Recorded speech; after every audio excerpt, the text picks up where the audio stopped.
Breaking news చూస్తున్నాం. అదానీపై అమెరికాలో లంచం ఇచ్చారని ఆ దేశం కేసు నమోదు చేసిన నేపథ్యంలో గౌతమ్ అదానీతో చేసుకున్న ఒప్పందాలపై కేటీఆర్ రాష్ట్ర ప్రభుత్వంపై పలుమార్లు విమర్శలు గుప్పించారు.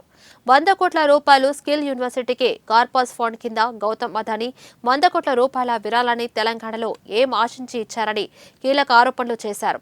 గత ప్రభుత్వ హయాంలోనే అదానీ గ్రూపునకు ప్రాజెక్టులో భూములు అప్పచెప్పారని ముఖ్యమంత్రి రేవంత్ రెడ్డి అన్నారు. బీఆర్ఎస్ పాలనలో ఇచ్చిన కాంట్రాక్టులపై విచారణకు సిద్ధమని సవాల్ విసిరారు. అదానితో ఒప్పందాన్ని రద్దు చేయాల్సి వస్తే బీఆర్ఎస్ నేతలపై కేసులు పెట్టాల్సి వస్తుందన్నారు. అదానిని కేసీఆర్, కేటీఆర్ కలిశారంటూ ఫోటోలను ప్రదర్శించారు. పెట్టినారు ముఖ్యమంత్రి. ఆయన ఇచ్చిన లిస్టులోనే 2 విషయాలు బయటపడ్డాయి. ఒకటి, పంపుడు స్టోరేజ్ యూనిట్. తెలంగాణలో ఇంతవరకు ఆ పాలసీ లేదు. మరి పాలసీ లేకుండా అదాని కాడికి వెళ్ళి పైసలు ఎట్లా తీసుకుంటా అనుకున్నావు? పాలసీ లేకుండా ప్రపోజల్ ఎట్లా తీసుకున్నావు? నెంబర్ 1. నెంబర్ 2, కొడంగల్ ఇన్ని రోజులు అల్లుని కోసం అనుకున్నాం, ఇప్పుడు అదాని కోసం అంటే ఇప్పుడు తెలిసింది.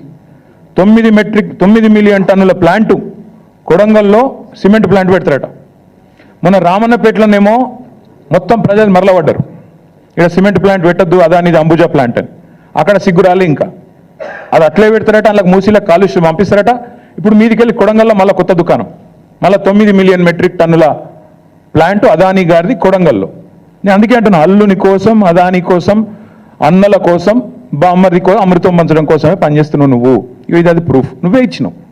అసలు పంప్డ్ స్టోరేజ్ పాలసీ లేకుండా ఎట్లా తీసుకున్నావు? నువ్వు ఎట్లా తీసుకుంటున్నావు ప్రపోజలు? చెప్పండి. ప్రభుత్వానికి ఒక పాలసీ ఉండాలి కదా, నిర్దిష్టమైన విధానం ఉండాలి కదా. అదే లేకుండా ఎట్లా పిలుస్తున్నావు ఆయన?